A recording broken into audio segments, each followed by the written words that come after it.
मेरे प्यारे विद्यार्थियों, आज हम पढ़ेंगे अपने प्रकाश का पहला चैप्टर के अंतर्गत प्रकाश के परावर्तन के बारे में। प्रकाश जब किसी पालिशदार तल से या किसी चिकने तल से टकराता है तो वह वापस उसी माध्यम में लौट जाता है। प्रकाश की इस घटना को हम प्रकाश का परावर्तन कहते हैं। प्रकाश की इस घटना को हम प्रकाश का परावर्तन कहते हैं।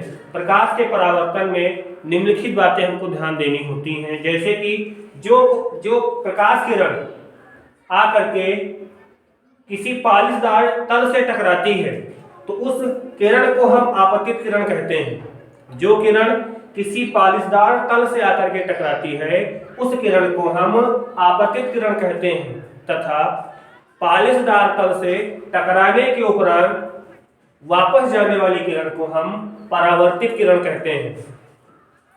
अब जिस तल से टकराकर ये परावर्तित किरण वापस जाती है उस तल को हम परावर्तक तल कहते हैं।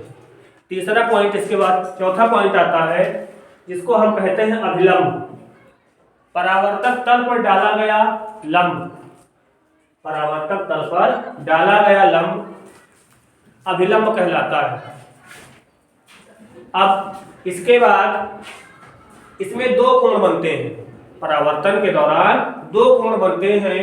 आपतित किरण और अभिलंब के बीच बना कोण, आपतित किरण और अभिलंब के बीच बना कोण आपतन कोण कहलाता है, जिसे हम स्मॉल आई से रिप्रेजेंट करते हैं, प्रदर्शित करते हैं।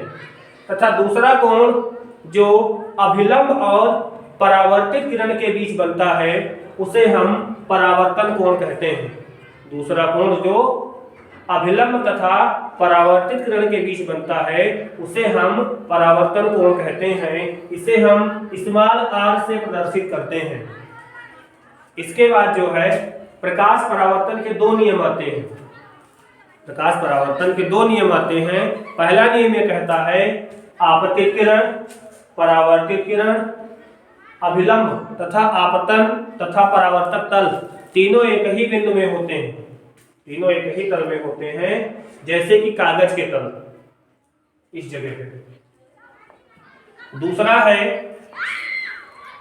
कि आपतन कोण का मान सदैव परावर्तन कोण के मान के बराबर होता है।